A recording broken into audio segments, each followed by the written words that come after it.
by and I didn't make a video last week. I told you I was going to do 2 weeks, every 2 weeks. Well, and then I also said we were going to do more than that because we're getting closer to the end. I'm almost in the last month. I'm like I'm 1 week technically away from being 8 months pregnant. Yay! That feels great. Feels great to say that because it is starting to get to the point where I'm like, oh, I've been pregnant forever. And I know in just a couple of videos ago I was like, I feel like I haven't even been pregnant. I'm like, what's going on? Oh, why do I feel sick? Oh, I'm pregnant. That's why. Yeah, I don't feel like that anymore. I feel pregnant. So, to review the last 3 weeks, 31, 32, and 33, I almost went into the doctor. I was having a lot of contractions. Technically, somebody needs to go potty. I had enough contractions. I probably should have gone into the doctor, but because I knew they were Braxton Hicks contractions, they weren't huge and serious and like take my breath away, I just decided to watch them and they gradually went away as I tried to relax a little bit more. So I had 11 contractions an hour for 2 hours. So I had 22 contractions in 2 hours, and they were pretty steady, like around every 6 minutes, every 5 or 6 minutes apart. And sometimes it was like every 4 minutes apart, but averaging it out, it was like 11 an hour. And in both of the books that I read, that you guys know about, it says if you have 4 contractions in an hour or 6 contractions in an hour, go into the hospital. But I've already had 2 kids, and I already know it's okay. I can tell the difference between this major, the major contractions, the real contractions, and just the ones that are kind of preparing me for having the baby. So that's where I'm like, all right, I know I don't need to worry. So we didn't go in. We watched it. I laid down. I drank some water, which made me have more contractions because I'm so tight right here. I drank a whole bunch of water to try and help, and then it just made it even tighter, so I had a whole bunch more contractions until I had used the bathroom enough times to get rid of all the water. I know that's so weird. It's weird. You find the little things, the little nicks. What is that? What am I trying to think of the word? I can't think of words. You figure out the things about your body, these little tips and tricks about how to deal with pregnancy. It's so weird. Anyways, I've had a couple of doctor visits. They are now at every 2 weeks. So now I am dilated. So I had that doctor's appointment. And then I had that crazy night. That was just this last Wednesday that I had that crazy night that I had 22 contractions in 2 hours. And that was another reason I didn't go into the doctor. I was going to have a doctor visit the very next day. And I had already kind of let him know a couple days before what was going on. Because I've had a few days like that. But, yeah, I didn't go into the doctor, but then I had my doctor's appointments the very next day, and I asked if he would check to see if I've progressed at all, and I have! I am at a 1, which is not that crazy, but it's still progressing, and I am happy about that. And I'm 25% effaced. So at 34 weeks, 33 and a half weeks, I was at a 1 and 25% effaced. I don't know what I am now, because it's been about a half a week since that day. But at least I'm progressing. I feel happy about that. It's a healthy progression. It's not like, oh my goodness, you're at a 3 or at a 5 a month before the baby comes. It's not that crazy. It's just good because I feel like, okay, these contractions are actually doing something and helping. I actually like it that way. A lot of people will not progress at all until the week before. They'll be at a 0 all the way until 39 weeks, and then all of a sudden they're at a 3 or a 2 or a 3. it's a lot slower. And then maybe when their water breaks is when they really start progressing. But for me, it's like progression over a really long period of time that by the time it gets to my due date, I'm already at a 5. So I'm like, sweet, I already have it halfway done. All of the pain, all of the hard contractions are like that you would have otherwise after your water broke. Anyways, you probably already know this. I'm just talking too much, but it's exciting. I have progression. Another thing that we did in the last 3 weeks is I had a ton of dentist visits because I'm not nauseous and I have it covered with my insurance, so I'm like, sweet. So I went in, I got a root canal and a crown and a huge cavity fixed, and then guess what? Michael, I'm like, well, I might as well make an appointment for Michael and the boys. I get an appointment for them. None of them have cavities. I'm not even kidding. I was so mad. I'm like, I'm the only one with bad teeth, but that's actually a good thing. I have to count my blessings because it would be worse if they did have cavities. It's just frustrating because Michael hasn't been to a dentist in 6 years. And he didn't have any cavities, and he doesn't brush his teeth like as much as I do. Like I try and do it twice a day, or at least once a day. But Michael, like I guess he brushes once a day. It just frustrates me because I try to do it more than him, and I have way more cavities than him. I think pregnancy makes me get kind of frustrated easier. I'm getting all worked up about cavities. That's what happens when you become a mom and a wife and a pregnant lady. Okay. Okay, another thing that we did in the last 3 weeks was harvest honey, which we have a cool clip of that. It's a neat process. It's a lot of work and it's very sticky. And I probably pushed myself too much on that day. We were up for 14 hours. Like in the morning, got up, started harvesting, and we're harvesting for 14 hours because it takes a long time. But here's a little clip of what we did that day. So this is what the honey looks like coming out of the extractor. We have the 2 frames in there right now, and they're spinning around, and the honey's just hitting the wall.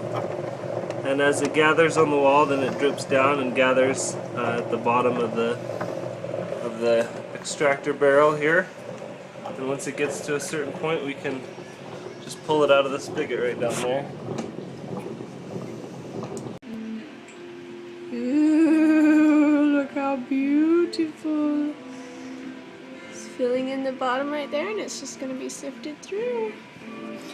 It's so yummy. I love honey. Oh my goodness, gorgeous. So we've also been selling the honey, and we have a couple pictures, some fun pictures of what we've been doing to get a little bit more publicity to our little, it's like a lemonade stand, but with honey. But it's still fun to try and, I don't know, it's fun. I always love doing projects like this where we're selling and like being successful at what we're doing, but it's still like, I don't know, like just a little lemonade stand type thing. So here's a couple pictures from that. Here's a picture of normal honey, which is on the left, versus the comb honey that is on the right.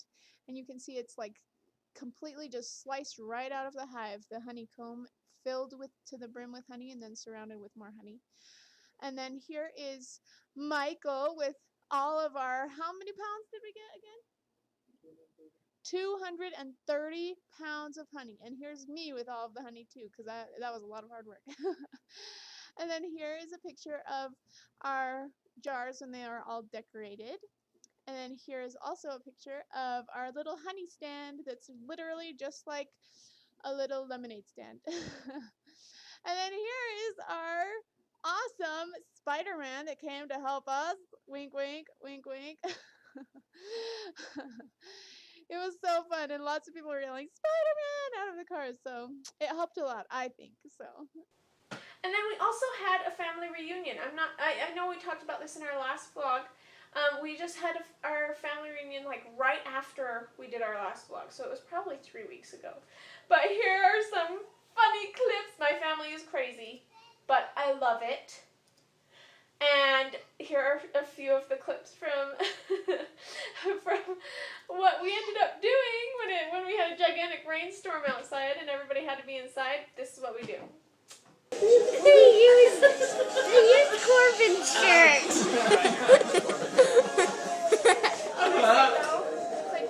Scene out of Conan the Barbarian. This is Godzilla. Now, super night. I'm going to have a super night. Oh, is that another knock at the door? Here, help yourself to a drink. All right. Hello. Hello! I am Christmas Carmel. Yeah. And I am the dragon with bad wedgie. Dragon with bad what? Wedgie. Wedgie. Oh! We have been sent by Santa Claus to teach you a lesson.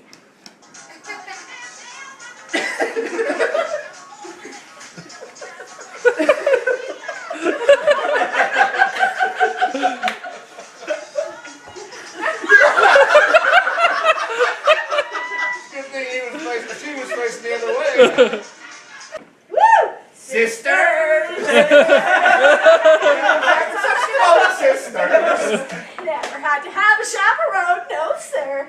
I'm here to keep my eyes on her. Sherry, little thing that we are wearing. She wears her from Rome. She wore the dress, and I stayed home. Okay, week 34. I can't believe it. I only have 6 weeks left. That is awesome. In 2 weeks, technically, I guess at 36 weeks, I've heard is when you're really full term, considered full term. Like it's okay to have the baby. They're not gonna be like freaking out. Oh no! It's always better to go closer to your due date, but that's like the time where it's like there's this huge just sigh of relief because you're like, finally I made it. Like at this point, the baby will be okay, and I love that. So happy about that. Anyways, in the last 3 weeks, baby went from 3 pounds, 18 inches approximately, to 5 pounds, 20 inches approximately. And at this point, they're always off, but that's what they say in the book, so it's, it's a guess, but that's a pretty exciting guess. And then, if the baby was a boy, there would be a lot of boy developmental things going on, but it's a girl, so we got long fingernails on the thing that the baby's growing this week. And I'm sure everything else is still growing, pound-wise, pounds are growing, hair's growing, fingernails are growing. And then we are going to be doing some special Halloween videos with some costuming that I'm doing. And I'm really excited to show you guys that. It's very exciting. And we're going to do a couple little videos to go along with it, like a Play-Doh video. That one will be done. And yeah, so we're going to be doing a few more crafts. I'm feeling a little bit better and feeling worse in other ways. It's just a roller coaster ride. All of pregnancy is. So anyways, do you want to come on in? Hi. Not Spider-Man. Not this week. So, pretty good. Pretty good. Yep. What was I gonna Pretty talk good. I don't know. What were you going to talk about? about? No. Did you already talk about week He was 34? kind of... What? Did you already talk about week 34? Yes. And all the creepy... No, not that. I'm going to make a separate video over that. Really? I think On so. how pregnancy affects? Yep. Why? Because I want to Okay. get a little bit more personal, I think. Okay. Anyways, how did you feel when I started having tons of contractions? I felt unafraid. That's not true. You were starting to freak out. No, I was saying, Rebecca, lay down and go to sleep. Like, it was at midnight, and she's like, oh, I'm having all these contractions. I'm like, dude, go to sleep. Like, lay down, don't move. She's like trying to watch videos on her computer, like sitting up and And then doing I all laid this stuff. down. And then you did lay down, and what happened? I They kept went having away. contractions for like an hour and a half. I did have to turn off the computer and all the lights and lay down too to get her to settle down enough. But once she settled down and laid down, It was then probably it was still fine. an hour of contractions after I had laid down. Yeah. It was they were pretty big. Like But I wasn't afraid. I wasn't like, she's gonna go into labor tonight. I saw the look in his eyes. I think he was afraid. The only I really fear- do. The only fear was that you were gonna make me take you to the emergency room only to find out that nothing bad was going on. Yeah, right. That was my only fear. I just didn't want to go for no reason because I knew it would just be. It's probably for no you're reason. probably right. But I did see in his eyes, like he was good. But then I kept asking him, okay, what's the time I need to write down? Okay, what's the And I time was I need just to like, write down? And he's like, are go you to sleep." serious? Are you serious? And I'm like, yes, I'm really having these contractions. And he started freaking out a little bit, and then I was like, don't freak out so much because I know they're Braxton Hicks. Like I don't feel like this is it. We're gonna have the baby tonight. But what was I gonna say? My only freaking out was that you needed to stop doing stuff. Oh You yeah, needed to he lay was down he was and freaking go to out. sleep. And he's like, are you serious you're having that many contractions? And I was like, wait, this happens all the time. Like, I literally do this all the time. If I've had a really busy day, I will have tons of contractions. But I usually don't keep track of them. But I had just talked to the doctor a little bit ago, and I was like, oh, I guess I should probably keep track of these contractions. And then once we wrote them down, it was like, whoa, I'm having a lot of contractions. And it's just something I don't notice because they're not super painful. But these ones were starting to get like, ooh, like, okay, I'm like out of breath on these ones. Like I can barely breathe and my stomach is so tight. That's the ones that are like big time contractions. I guess if you haven't had either of them, any contraction will feel like that. But I guess if you've had a little bit of both, then you're like, you start to realize, oh, okay, this is just a little practice one. It's not like painful or like when it makes you out of breath or like you have to sit down or you can't walk, you have to stop what you're doing. Those ones are the big contractions. For me anyways. And Becca's been restless. She feels like she has to do all these projects, and I've been saying, no projects. You have to just be pregnant and make a baby. And stop working on all these Well, projects. remember last week when I was talking about, we have to switch around the house. We have to get ready for this baby. We did it Finally. because I was starting to freak out, and it did not go away because I have to nest. Like I have to get ready for this baby. I can't just not get ready for the baby. And it's understandable. So we did. And I'll show you. I'll show you a little bit about what we did. So here's our little bed area. This is a very small house. We got our tinier kitchen tables so that it's less. Oh, what are you doing over there? You're crazy. Killing It's thighs. scary. Anyways, we got a smaller kitchen table. We reorganized a lot of. You know, we have such a small amount of space. So anyways, here's where we keep our blankets and stuff. And we got a new desk. The other one we had was in the corner right there. And it just took up so much space. And then we had a TV right here and a shelf in between right here. So we got the other two things taken out and just put the desk in. And this little corner right here is going to have all the baby stuff in it. Because we don't have a bedroom, so the baby's not going to have a bedroom either. So, Well, we'll have a bedroom. Bedroom is just like the living room. yeah, that's true. We have a bedroom, but it's also our living room and our kitchen and our entertainment room, our family room and our living room. So, the baby's just going to be in here with us. It's just a studio apartment, basically. So, anyways, I think it's belly time. Is it belly Just time? about. I just want to tell you, make sure you guys watch our live stream video because Yes. that's going to be really, really awesome. Yes, yes, yes. Don't miss it. Did you know how tall he is? I don't know Don't if they miss know it. how tall you are. Don't miss our live stream video. Please don't miss Yes, it's going to be week 38, and we will be putting it up on week 38, and we'll talk about the date. when we get closer to that date. All right, belly time. All right, here's my belly. Week 34. I'm getting big. This is big. Whew. Belly, belly, belly. Booyah!